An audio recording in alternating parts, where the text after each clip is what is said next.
Welcome to our Shweta kitchen. இன்றைக்கி நம்ம பார்க்க போகிறது சுவையான ரவை கேசரிங்க. தேவையான பொருட்கள்: ரவை வந்து ஒரு டம்ளர் ரவை நெய்யில் வறுத்து வச்சுருக்கிறேன். முந்திரி, திராட்சை, கொஞ்சோண்டு உப்பு, ஃபுட் கலரு, நெய், சர்க்கரைங்க. ஒரு டம்ளர் ரவைக்கு 1.5 டம்ளர் சர்க்கரைங்க. நம்ம இந்த முந்திரி திராட்சை நெய்யில் வறுத்து வச்சுட்டோங்க. அதே வானலில் 3 டம்ளர் தண்ணி ஊற்றி கொஞ்சம் ஃபுட் கலர் ஆட் பண்ணி கொஞ்சம் உப்பை போட்டு நல்லா கொதிக்க வச்சுடுங்க. கொதிச்சிருப்பாடு தண்ணி கொதிச்சிருப்பாடு தான் அந்த வறுத்து வச்ச ரவையை நம்ம போட்டு நல்லா கிண்டணுங்க.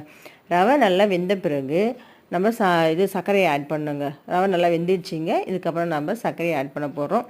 சர்க்கரையை ஆட் பண்ணால் ஆக்சுவலாக கொஞ்சம் இலகி போகுங்க. அந்த இலகி போன பாடு நல்லா கிண்டி விட்டுட்டு அதுக்கப்புறம் நம்ம வறுத்து வச்ச முந்திரி திராட்சை இருக்குங்களா, அதை வந்துட்டு அதில் ஆட் பண்ணி நல்லா கிண்டி விடணுங்க.